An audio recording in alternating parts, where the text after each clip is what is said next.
Hi everyone, and welcome back to the George Collection. I'm Rachel Rightside Blonde. This week there's been some pretty interesting developments on Twitter having to do with Yitzhak Rabin and whether or not he was present at JFK's assassination. Discovery today in JFK's assassination, it is officially confirmed in U.S. government records that the Deputy Chief of Staff of the IDF was in Dallas the day JFK was assassinated. Last month, I submitted a Freedom of Information Act request to the National Archives, and they just got back to me today. The reason I submitted this request is because a few months ago, I read a memoir about the former Prime Minister of Israel, Yitzhak Rabin. His widow wrote the memoir in 1997, and in it she wrote that Yitzhak Rabin was in Dallas the day JFK was assassinated. And interestingly enough, JFK Jr.'s 1997 George magazine features an article written by Yigal Amir's mother, and she's trying to clear her son, or at least ask questions about this assassination. I've covered JFK Jr.'s editor's letter in this issue before, but I wanted to dive back into this magazine since a lot of people are talking about it, and it's a very interesting article that I think everyone should hear and know about. Before I dive into the article, I want to read this one part of the editor's letter that JFK Jr. addresses that particular article. It says, "On another more sober note in this issue is the first-person account of Yigal Amir, the mother of Yigal Amir, the convicted assassin of Yitzhak Rabin. She describes the strange events surrounding the death of Israel's prime minister. Several months ago, representatives of the family contacted the editors at George and asked whether we were interested in the piece. They were, no doubt, hoping that my own family history would bring added attention to their story, and they were probably right. For several months, we weighed the wisdom of running the piece, utilizing the services of Linda Gradstein, a national public radio reporter based in Jerusalem, to vet it. Much of the information is interpretive and clearly the view of an anguished mother and a staunch right-winger. In no way is it intended to be an objective examination of the events surrounding the assassination. It is, however, a compelling look at one facet of an insular, conservative religious community within Israel. It may raise interesting questions. It may not. Either way, the central tragedy remains. Rabin is dead, and the history of Israel has been changed forever. Let us know what you think. John Kennedy." Interesting questions may be raised, you say? Trust me, they will. Let's get into the article. This is called A Mother's Defense. On November 4th, 1995, Yigal Amir assassinated Israeli Prime Minister Yitzhak Rabin. Now, in a startling account of the events surrounding the murder and its aftermath, Yigal Amir, Yigal's mother, charges not only that members of the Israeli government knew the crime might be attempted, but that her son had been molded into the perfect assassin by an alleged agent provocateur and undercover government agent, Avishai Raviv. Israeli Prime Minister Yitzhak Rabin looked exhilarated as he made his way down the podium stairs that chilly autumn night. The pro-peace rally that Rabin had just addressed was an unqualified success. Some 100,000 supporters attended, and public attention was briefly deflected from the mounting criticism of his administration. Rabin's carefree, buoyant demeanor that night seemed to put his bodyguards at ease, and the half-dozen or so agents who accompanied him to his limousine in the parking lot behind the stage encircled him only loosely.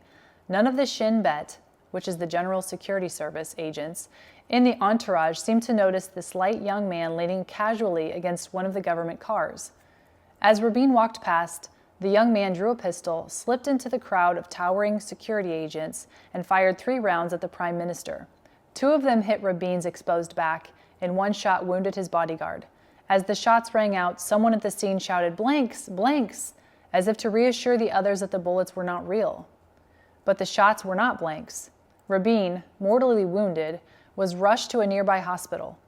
Curiously, as Leah Rabin was whisked away by car to Shin Bet headquarters, one of the agents assured the Prime Minister's wife that the gunman had actually used a, quote, toy gun, and that her husband was fine. The reality was that Rabin lay dying in an emergency room. "The gunman was my son, Yigal. The shooting seemed to be an open and shut case of assassination. An amateur videotape of the event clearly showed Yigal walking up to the Prime Minister and shooting him. So how could anyone at the scene have thought that Yigal was shooting blanks? Why was another guard so certain that the gun wasn't real? And how is it that minutes after the shooting, even before the details of the incident were broadcast, Israeli TV received a phone call from a man who claimed to represent a right-wing Jewish organization? He confidently declared, 'This time we missed. Next time we won't.' Other journalists simultaneously received messages on their pagers with the same statement. Throughout the tense and painful period since the assassination, the answers to these troubling questions have begun to emerge, and they depict what I believe is an unsavory intrigue at the highest levels of government. This is the story of my search for the truth about the Rabin assassination. I was visiting a friend's home when the first news bulletin about the assassination was broadcast. The report said that a law student of Yemenite origin from Bar-Ilan University had shot the prime minister during a peace rally in Tel Aviv. I had heard about the rally but had no reason to think that my son Yigal would be there. Nervously, I ran to my car and drove home, my hands shaking with fear all the way. When I pulled up in front of our house, I could hear my husband shouting. He is a religious scribe with a particular gentle personality. In our more than 30 years of marriage, I have almost never heard him raise his voice. If he was shouting, something was terribly wrong. My husband grabbed my hand and we stood together, eyes fixed stonily at the television. Within minutes, our other 7 children joined us. Relatives and neighbors streamed into our home. Somebody insisted that it couldn't be Yigal, that Gali, his nickname, was visiting a friend, but then a broadcast showed a clear image of my son in the custody of the police. There was no mistake. That was my Yigal. As we sat dazed in front of the television, a swarm of Shin Bet agents burst into the living room, charged upstairs to Yigal's room, and took it apart from floor to ceiling. In the streets outside, hundreds of neighbors gathered at the edge of our yard. Reporters and television crews soon joined them. My youngest children were crying uncontrollably. The phone rang off the hook that night, and it has not stopped since. Later, the Shin Bet returned to raid the house. Concealed in the rafters, in a backyard shed, and in an underground cache, they found weapons and ammunition. The agents seemed to revel in our shock at each new discovery. In Jewish tradition, the righteous are rewarded with a place in the world to come, and those who are sinful are punished until their souls have been cleansed. When I was a little girl, my grandfather, a revered rabbinical sage, would tell me stories about rare individuals whose sins were so grievous that they could not even enter purgatory. Such a soul, termed daibuk in Hebrew, is sent back to the earthly realm to repair the spiritual damage it has wreaked. The daibuk's only hope is to infiltrate and possess the body of a living person and cling tightly to this purer soul in the hope of securing enough credit, through that person's meritorious deeds, to be forgiven for his own misdeeds. In the spring of 1992, a baneful daibuk took possession of Israel's radical right-wing political movements and almost succeeded in driving them to ruin. This daibuk's name was Avishai Raviv. Raviv was a part of Yigal's other world, his world away from home, and I didn't realize what a central role he played in my son's life until his name began cropping up again and again as the Israeli press probed deeper into the Rabin assassination. Avishai Raviv was born in 1967 in Holland, a backwater development town just south of Tel Aviv. He is remembered in Holland as a youngster who made up for his shyness and stuttering by playing practical jokes on his classmates. Raviv's family was not religious and tended to vote Labor. His life changed suddenly and dramatically when at the age of 16 he attended a lecture by Rabbi Meir Kahane, the fiery leader of the Israeli nationalist KAK movement. Raviv became active in the movement and under Rabbi Kahane's influence seemed to undergo a religious awakening that resulted in his embracing traditional Judaism. While on leave from service in the Israeli Army's elite Givati Brigade, Raviv began attending demonstrations and other KAK activities. Subsequent Israeli and foreign media reports alleged that at some time during or immediately following his military service, Raviv was recruited as an informer for the Shin Bet. Raviv, however, was no ordinary snitch. It was reported that for 5 years he initiated, organized, and led dozens of extremist right-wing activities. After the November 1990 assassination of Rabbi Kahane, the KAK movement split into 2 factions. Raviv managed to remain active in both. He consistently appeared at each group's events and soon became an infamous fixture on the nightly news. When scuffles broke out with the police or hostile passers-by, Raviv was often in the center of the trouble and was arrested dozens of times, although he was rarely charged and never imprisoned.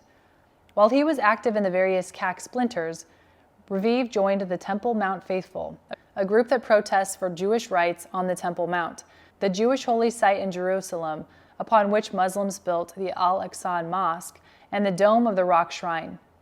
Israelis must get permission from the police before they can pray on the mount for fear of violence between Arabs and Jews, and the Temple Mount Faithful has responded with protests. Raviv's attempt to wrest control from the founder of the group would lead to his expulsion. Raviv's agitation led to a particularly ugly episode in August 1991 during a protest outside the Tel Aviv office of Israel's Communist Party. As Tamar Gazanski, a communist member of the Knesset, left the building, Raviv charged at her with a large metal flagpole. Gazanski's aide blocked the assault and a brawl ensued. Photos of a bloodied Raviv limping away from the rally enhanced his stature among the Kahane activists. Raviv was arrested, but it took nearly 4 years for the case to go to court. He was let off with a mere 9 months of probation and a small fine. The decision by Israeli prosecutors to request probation rather than imprisonment seemed curious. In the meantime, Raviv had enrolled at Tel Aviv University and was busy making trouble on campus. When a Druze student was elected head of the student union, the largest Jewish student body had chosen a Muslim, Raviv publicly accused him of being disloyal to Israel. The university administration brought disciplinary charges against Raviv for racism. Eventually, Raviv was expelled from the university, but not before he asked the office of the prime minister to intervene on his behalf. Tel Aviv University officials, however, had had enough of his provocations, and his appeal was rejected. Raviv then founded an organization with settlement activist David Hazan called IAL, the Jewish Fighting Organization. It was a religious nationalist youth movement with barely 24 members at the start, but Raviv devoted all of his energy to recruiting new members. He soon built himself a small but loyal following, made up primarily of religious teenagers. Raviv lured these youngsters with the enticement of violence and rebellion. According to one girl's later testimony, the charismatic Raviv would arrange Sabbath weekend retreats for IAL members in various Jewish settlements. I believe the cost of these weekends was usually footed by Raviv. Before long, Raviv was quarreling with Hazan over the group's direction. Hazan thought Raviv went too far at times, and reportedly, when Raviv started to openly discuss assassinating a prominent Israeli, Hazan resigned. Raviv took over and shaped IAL into his vision of the militant vanguard of the Israeli right. His former roommate, Aaron Ajalbo, claimed that Raviv was obsessed with obtaining publicity for himself and his small band of followers and developed a real flair for media stunts. On one occasion, Raviv incited a television crew to watch IAL members training with weapons. On another, he launched a well-publicized leafletting campaign against mixed Jewish-Arab classes in public schools. He and several IAL teenagers were brought in for police questioning. Leaflets of this sort are illegal in Israel because they're considered racist, and those who are responsible for creating them are often prosecuted. With Raviv, no charges were pressed. In September 1983, the Rabin government signed the Oslo Accords with the Palestine Liberation Organization, PLO. The Accords and the series of terror bombings that followed their implementation brought thousands of previously apolitical Israelis into the streets and onto the barricades in embittered protest. These neophyte activists poured into the pre-existing right-wing groups and placed themselves at the disposal of experienced organizers such as Avishai Raviv. One of these new activists was my son Yigal. The election of Labor Party leader Yitzhak Rabin as prime minister in 1992 was the climax of an extraordinary political comeback. After 4 straight national election losses and more than 15 years in the political wilderness, Rabin led the center-left Labor Party to triumph. Like many Israelis, my husband and I were saddened by Rabin's election, but we sought consolation in the platform upon which he ran. No negotiations with the PLO, no establishment of a PLO state, and no surrender of the strategically vital Golan Heights. If Rabin adhered to his party's declared principles, Israel's basic security needs would be protected. In utter disregard of Rabin's platform and in defiance of the Israeli law prohibiting contact with the PLO, Labor Party emissaries initiated negotiations with the terrorist group. In November 1993, Rabin announced to a stunned nation that he was going to sign an agreement with PLO chairman Yasser Arafat, giving the PLO partial control over Judea, Samaria, and Gaza. He also planned to release jailed terrorists in exchange for a PLO peace pledge. In Israel, we hoped desperately that peace would emerge. As a wife and a mother, I know the pain and fear of having watched my sons go off to serve the mandatory 3 years in the Israeli army. I yearn for the day when we can beat our swords into plowshares. Sadly, the Oslo process did not produce the peace we expected. Within weeks of the White House handshake, the horror began. A Palestinian terrorist drove a car filled with explosives into a bus near the community of Beit El, wounding 30 people. Next, a Palestinian driving a car filled with explosives pulled up alongside a bus in the northern Israeli city of Afula.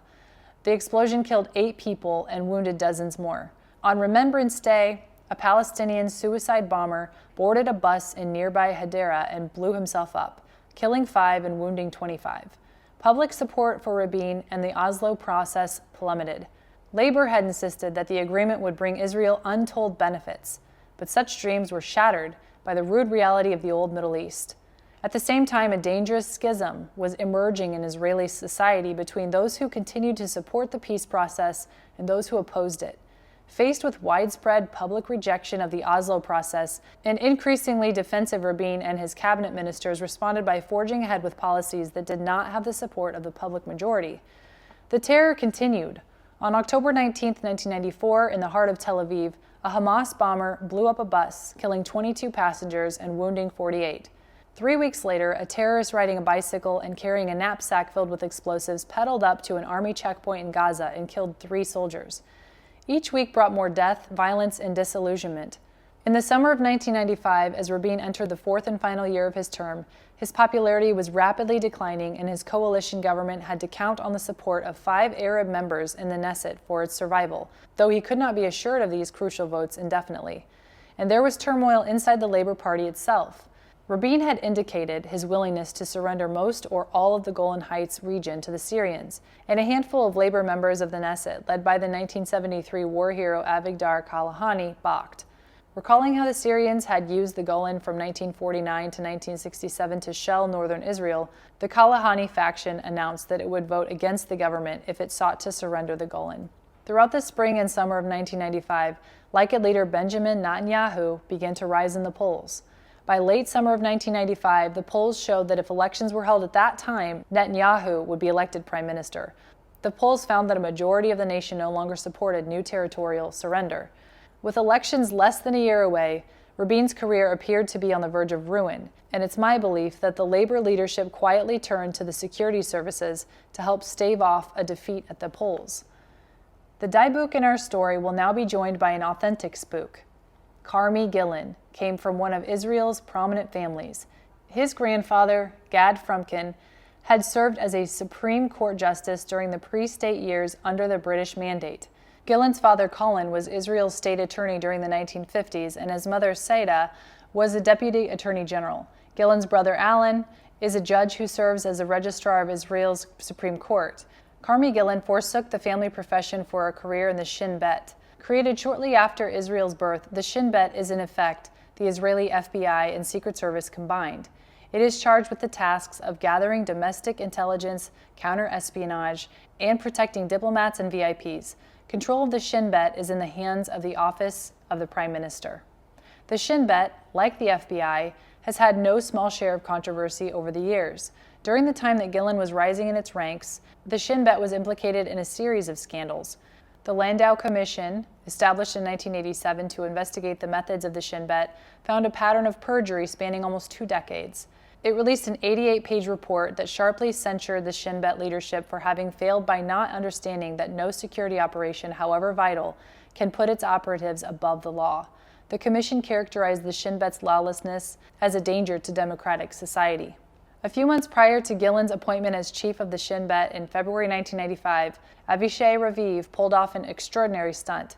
Raviv, accompanied by a band of former CAC activists, attempted to stage a demonstration outside Gillen's Jerusalem home to demand his resignation from the Shin Bet.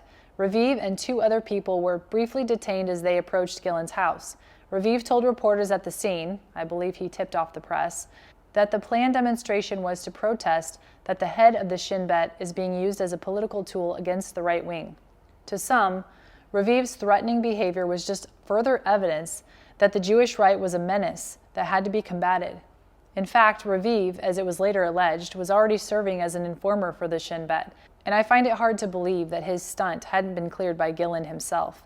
Even before Gillen assumed control of the service, Raviv's provocations had become completely unrestrained. In the spring of 1994, Yigal met Raviv at a university just outside of Tel Aviv. By the time summer rolled around, Raviv was sponsoring a paramilitary Eyal summer camp for militant youngsters.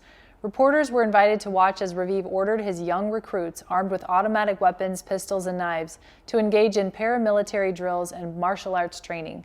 Throughout 1994, my husband and I were aware that Yigal was becoming increasingly involved in political activities, but as long as his grades were up and he was acting within the law, we were okay with it.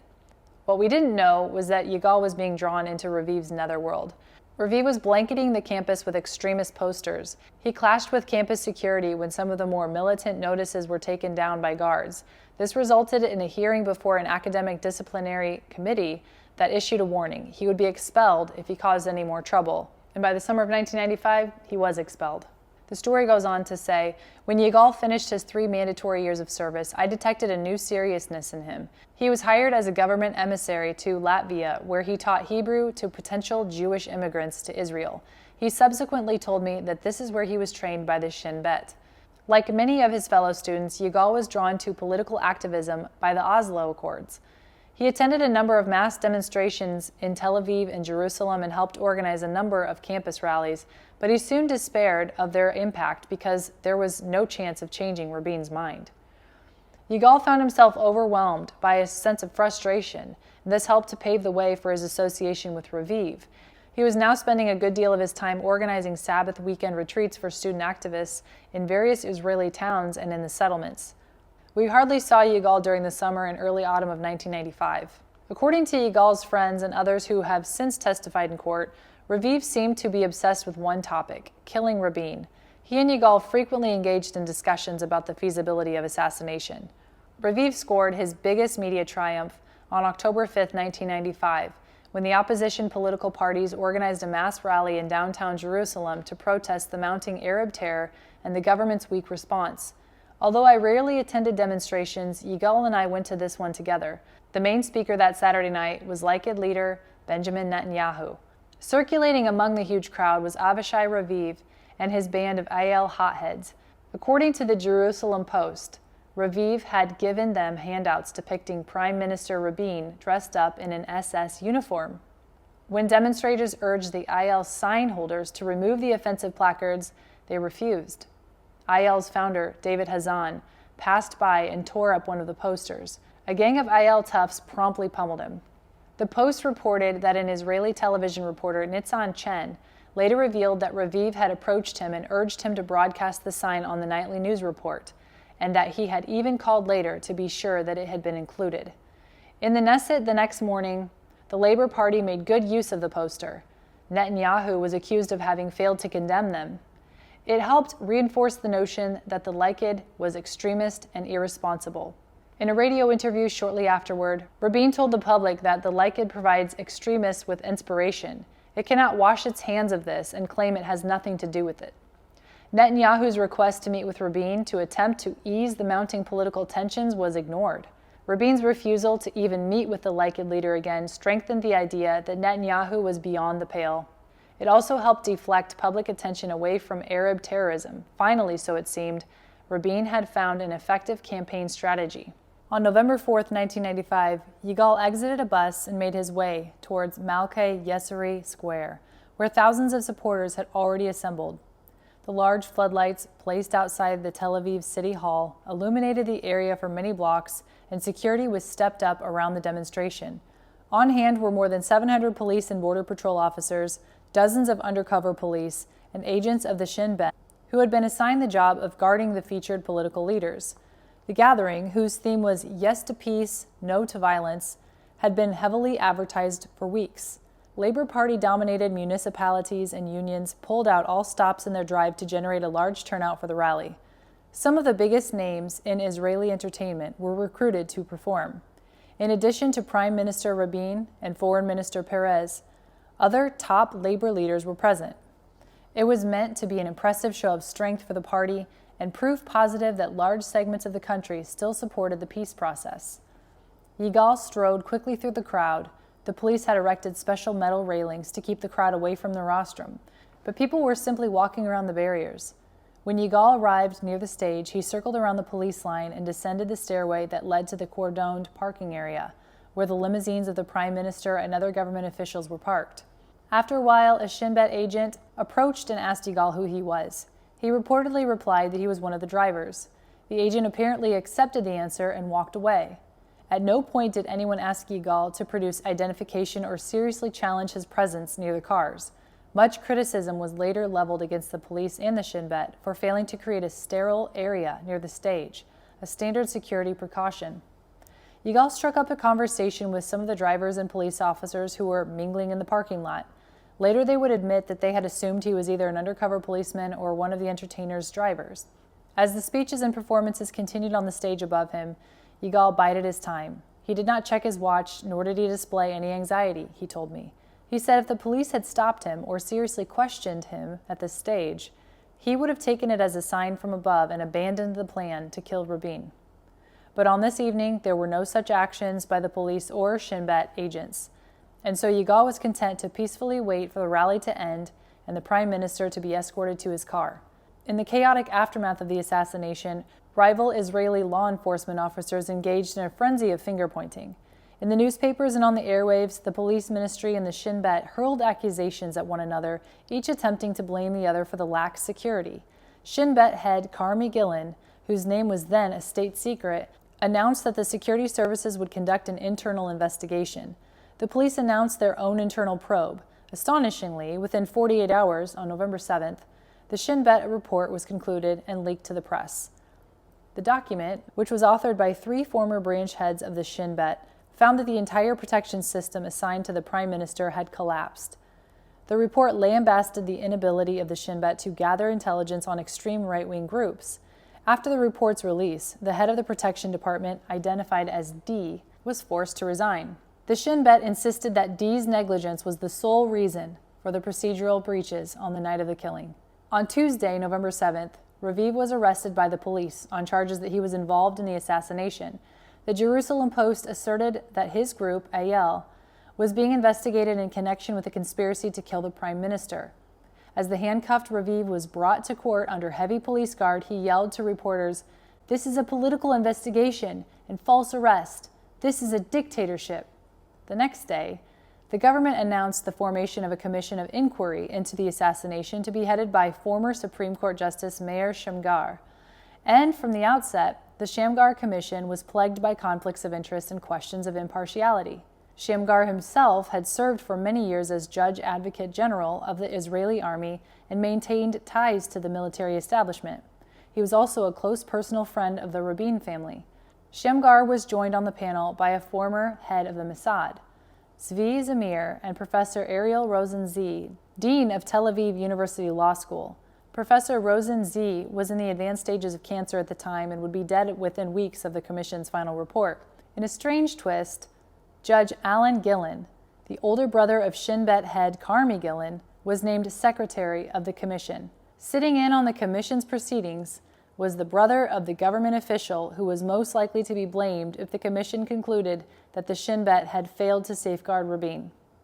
The possible conflict of interest apparently escaped the notice of the commissioners. Carmi Gillen would testify before the commission at length. Unfortunately, neither the public nor the news media were allowed to attend many of the commission's hearings. Equally troubling was the presence of Attorney General Michael Ben-Yair. Since the commission was investigating, among other issues, whether the Attorney General's office was granting some Shin Bet informants, one of which was later alleged to be Raviv, immunity from prosecution, the presence of the Attorney General at the hearings was surprising indeed. If the government's intent was to definitively ascertain what led to Rabin's assassination, then even the perception of impropriety should not have been tolerated. During the days following the assassination, Attorney General Ben-Yair had ordered a crackdown on individuals who were suspected of engaging in inflammatory speech. Curiously, the crackdown continued for several weeks, then stopped suddenly. Ben-Yair announced, in a stunning reversal, that mere words could not cause an individual to engage in criminal acts, and they had not caused Yigal's act. The person who killed the prime minister did not do so under the influence of incitement. He acted due to a complete worldview which he had developed. It wasn't because of a poster here or there. Ben-Yair was not the only one to engage in a sudden, unexplained about-face. Police Minister Moshe Shahal, who had previously declared, "We believe that a group of people carefully prepared the ground to conspire to murder carefully chosen targets," now asserted that Yigal was a lone gunman who had organized the assassination on his own. But the inciting rhetoric and organized conspiracy theories had served their purpose. They had inflamed public opinion against the Israeli right. Now, I believe they needed to be discarded lest they open an even bigger can of worms about incitement and conspiracy. On the weekend before the Shamgar Commission was to hear its first witness, Carmi Gillen, there was a stunning revelation. Israeli television and radio both reported that Raviv was indeed an undercover agent for the Shin Bet. According to the reports, Raviv, codenamed Champagne by his Shin Bet handlers, had been on the government's payroll for at least 2 years as a top infiltrator of the far right. But according to an investigation by the Jerusalem Post, Raviv's task involved much more than infiltration. His orders were to attract individuals to AL, incite them to illegal activities, and then inform on them to the Shin Bet. One of the sources of this information was Rabbi Benny Elon, the dean of Yeshivat Beit Orat, a religious college and son of a retired Supreme Court justice. Elon would later become a Knesset member in 1996. This prominent Jewish settlement activist and leader of the right-wing group Militant held a press conference and charged that Raviv had effectively manufactured the wild far right. He was, in Elon's word, an agent provocateur, carrying out a mission by the government to discredit the right-wing opposition, including, by association, the Likud. I would venture to say, Elon added, that the whole organization and its activities, including the poster depicting Rabin in an SS uniform, were all paid for by the Shin Bet. The Shin Bet denied this charge. Elon went on to say, there is a reasonable suspicion that Raviv's activity was okayed by the legal authority. Elon, who had met Raviv and other AL activists on a number of occasions at demonstrations and elsewhere, said that Raviv had been Yigal's constant companion in the months prior to the killing. How could Raviv have been so close to Yigal and not known, as Raviv later claimed in court, of the assassination plan? And how could a Shin Bet informer have been so closely involved in all of these activities without the knowledge of the Shin Bet, which is supervised by the Office of the Prime Minister? The 2 weeks after the assassination were the most horrible period of my life. Now suddenly came the revelation of a Shin Bet connection to Yigal's pal, Raviv. The Likud, which had been on the defensive since the assassination, came to life in the wake of the Raviv Shin Bet accusations. At a meeting of the Likud Executive Bureau, Netanyahu called for a full, thorough, and exhaustive investigation into the Raviv affair. There must be no cover-up. Even if only a fraction of the provocative activities attributed to Raviv are true, they constitute a grave danger to democracy. There must be an investigation, and it must come now, with no delays and no excuses. Raviv had a powerful influence on Yigal. He continuously emphasized to him and other students that whoever implemented the Din Rodef against Rabin was carrying out a holy mission. Raviv's job was to discredit the right, Chen said. And what could be more effective than giving the public the idea that the entire opposition considered Rabin to be a Nazi? The next Raviv revelation came from the Jerusalem Post investigative reporter Steve Rodan. He reported that Israel Broadcasting Authority spokesman Ayala Cohen said the first report of the Rabin shooting was broadcast at 9:48 p.m. Channel 1 began broadcasting live at 10:15, and 15 minutes later, the alleged assassin was identified as a 25-year-old student from Herzliya. But Rodan also wrote that Raviv had arrived at the Tel Aviv rally 15 minutes before Rabin's murder. When the first rumors of the shooting swept through the crowd at 9:50 p.m., Rodan reported, immediately Raviv pulled out his mobile telephone and spoke to an unidentified person. He called somebody, one of the witnesses said. He asked whether they shot Rabin. Then Raviv asked, was he hurt? When he finished the conversation, he shouted, it was Yigal. Don't you know Yigal? He was at the Orient House demonstrations. Raviv then made his way toward the hospital and then disappeared. Those around him could not understand how Raviv knew the identity of the assassin before anyone else, Rodan reported. As the accusations about Raviv mounted, the opposition party petitioned the High Court of Justice to prevent Attorney General Ben Yair from attending further Shamgar Commission hearings. The petition asked that, as a minimum, Ben Yair be prohibited from questioning witnesses, including Shin Bet agents and confidential informants, whose activities he might have authorized. The petition also argued that since Ben Yair might himself be called to testify, it was improper for him to become familiar with others' testimony. Instead of ruling on the merits of the petition, the High Court offered a compromise proposal under which Somet would withdraw its petition in exchange for a promise that Ben Yair would absent himself if a conflict of interest arose. But it was a disappointing action by the court, and it did little to restore the image of the commission. The growing public perception was that Ben Yair was sitting in on the commission hearings to conduct damage control for the government in the wake of the Raviv Shin Bet revelations. On December 14th, Raviv himself appeared before the Shamgar Commission After completing his secret testimony, he was whisked away in a government car and vanished from public view. Following Raviv's testimony, the commission issued warning letters to 6 Shin Bet officials, including Carmi Gillen. The letters cautioned the officials that they might face criminal liability as a result of their involvement with the events surrounding Raviv and the Rabin murder. Gillen and several other Shin Bet agents were called back for additional testimony in light of Raviv's statements to the commission. On January 8, 1996, Carmi Gillen resigned. The Israeli media concluded that had he not stepped down voluntarily, the Shamgar Commission would have insisted on his removal. The man who had been championed as an expert on Jewish extremism had failed to examine and follow up on information that he had received regarding a possible attack on the prime minister by Jewish extremists. But what was widely perceived as Gillen's negligence explained only a fraction of the events that led to the assassination. Why hadn't the Shin Bet ordered Raviv to cease his provocations? Why had it not detained or at least questioned Yigal before he acted? Why this strange restraint in the face of a threat to the prime minister? The Jerusalem Post reported Yigal told investigators that he acted alone, did not belong to an extremist organization, and had received instructions from God to kill Prime Minister Rabin. Yigal also reiterated in court that he acted alone. I believe he did so in order not to implicate others. On March 28, 1996, the Shamgar Commission released its report.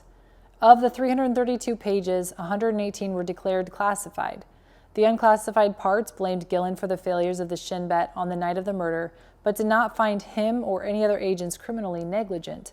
According to the Jerusalem Post, the unclassified sections contain only a few scattered references to the relationship between the running of agents and the Shin Bet. The report depicted the assassination as a failure by the agents protecting Rabin to organize themselves effectively. In one of its least believable conclusions, the Shamgar report claimed that Gillen, the expert on right-wing Jewish extremism, did not conduct even one substantive, relevant, thorough, and comprehensive discussion with all the security and intelligence gathering bodies to review methods. This was after 2 senior Shin Bet officers told the commission that they had gathered intelligence reports that right-wing groups could be a threat to both Jews and Arabs. Equally bizarre was the commission's assertion that in order to safeguard the Shin Bet's operational methods, testimony by or about Raviv and his role had to be placed in a classified appendix to the report. A section entitled The Operation of Agents states, "The body that operates an informer must keep tight control of him and not allow him to initiate actions at his will, and to prevent the carrying out of provocations that in the end might have a boomerang effect." Could they have been referring to Raviv? The official investigation of Raviv's relationship with Yigal remains shrouded in secrecy. Labor, of course, wanted no further probing into a potentially explosive scandal. Ironically, Likud, having forced national elections in 2 months, preferred to put the issue to rest. The idea of using an agent provocateur was not originated by the Shin Bet. The secret police in Tsarist Russia created fake anarchist cells in order to attract genuine anarchist militants whom they would arrest and execute. When the Soviets came to power, they employed the same tactic against their political enemies. In the United States, the FBI created COINTELPRO, the counterintelligence program, to recruit potential lawbreakers, help incite them to break the law, then arrest them. By the late 1970s, the use of such unscrupulous tactics had been exposed and widely condemned as improper interference with citizens' rights. In Israel, unfortunately, dirty tricks are still commonly used. Neither the Shin Bet nor the political echelon that controls it, the office of the prime minister, seems to have appreciated the difference between a legitimate informant and an agent provocateur. I believe Raviv enjoyed the full backing and protection of the Shin Bet. He assaulted a member of the Knesset and did not serve a day in jail. The office of the prime minister was contacted to help intervene in an attempt to prevent his expulsion from Tel Aviv University. He emerged scot-free from distributing racist literature, publicly praising Baruch Goldstein, holding illegal summer militia camps, and allegedly distributing the Rabin SS poster. On many occasions, he allegedly urged the assassination of Rabin and other labor government officials and was never prosecuted. Raviv's lawlessness had to have sent the message to potential extremists that violence could be employed with impunity. As I see it, Carmi Gillen and Avishai Raviv were the perfect match.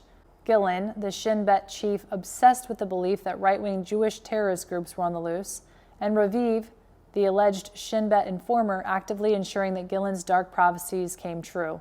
If Raviv was an informer, did he alert Shin Bet agents that Yigal was now a potential assassin?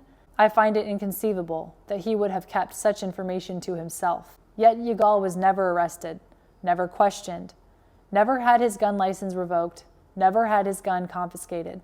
Did Gillen know from Raviv about Yigal's activities? If so, why didn't he order his agents to undertake any action against Yigal? What were they waiting for? Just minutes after Yigal had shot the prime minister, somebody called reporters, identified himself as a spokesperson for a right-wing organization and claimed, "This time we missed. Next time we won't." It seems astonishing to me that the caller could have known that the shots were fired by a right-wing Jew rather than an Arab.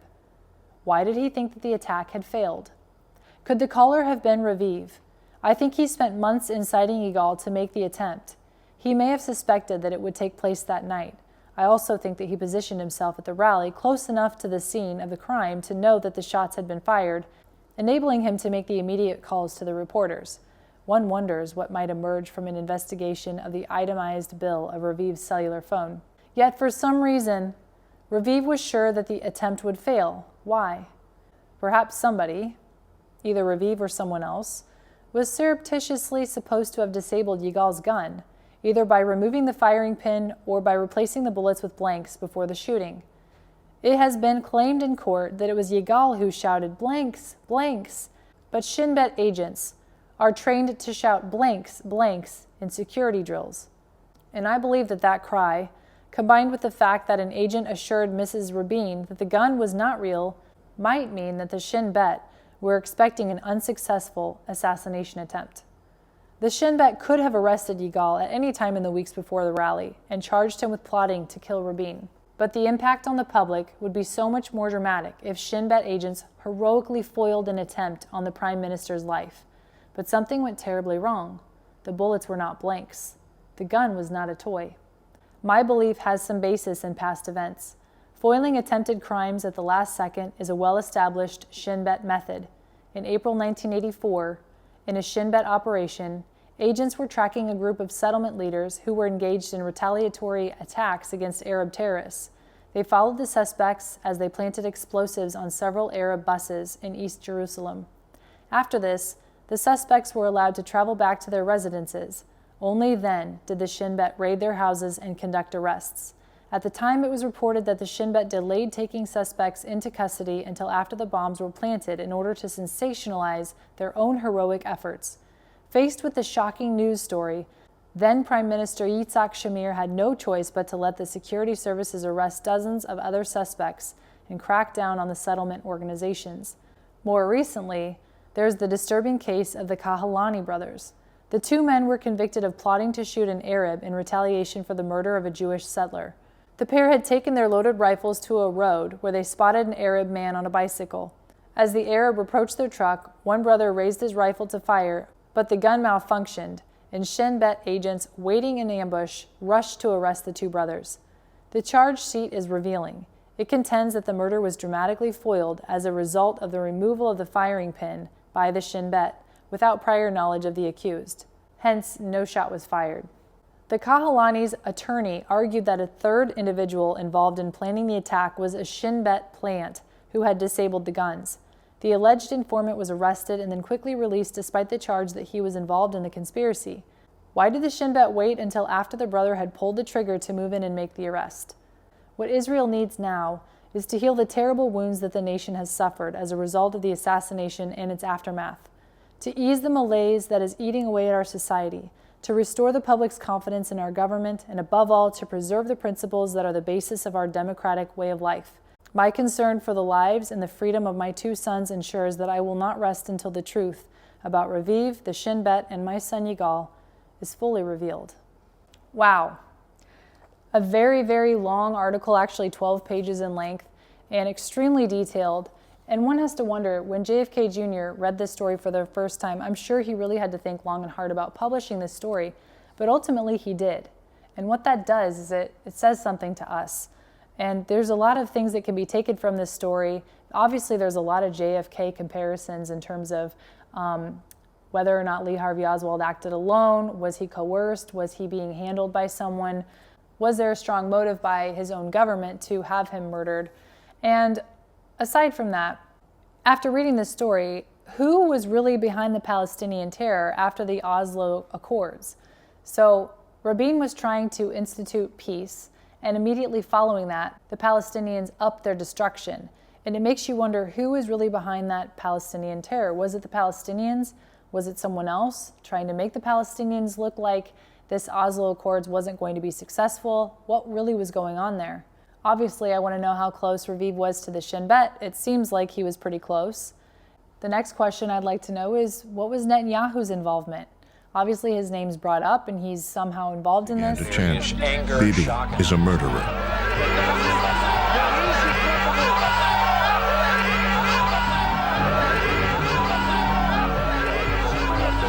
The sign says, Bibi, Rabin's blood is on your hands. An assassin has taken yet another world leader away from us. It was just after the biggest peace rally in Tel Aviv. Rabin's widow blamed Netanyahu for contributing to her husband's death. The assassination of Yitzhak Rabin has also produced shock in the Palestinian community. And said so on worldwide television. Your husband pointed the finger at Mr. Netanyahu and said, you must stop this incitement. Yeah. To what extent do you blame Mr. Netanyahu and the Likud for what has happened? I do blame them. In a rally in Kikar Tzion in Jerusalem that showed him in the uniform of a Nazi. So Mr. Bibi Netanyahu, now we can say from here to eternity that he didn't support it and didn't agree with it, but he was there and he didn't stop it. At the end, Raviv was shouting, "This is a dictatorship." Was this a manufactured dictatorship to justify the killing? And what does that sound like, if so? This is a dictatorship. This person's a Nazi. It sounds all too familiar to me. My final thought about this article is that JFK Jr., in allowing this to be published, I'm sure this was not an easy decision for him to publish because it's been written that he didn't like going down the rabbit holes. He didn't like talking about conspiracy theorists because he said at the end of the day, my father's still not here. And that's what he says in his editor's letter. At the end of the day, Rabin is not here. But it is important to look at more facts to see what might have happened. And I think in doing this, JFK Jr. is nodding to it. He's saying, yes, there are conspiracies. There are corrupt government organizations that are willing to assassinate sitting leaders. And now that Trump is back in office and he's vowed to release those JFK files, maybe the American public and the world will once and for all know exactly what happened that day in 1963. That does it for this episode of the George Collection. Thank you so much for watching. Have a great week, and I'll see you next time.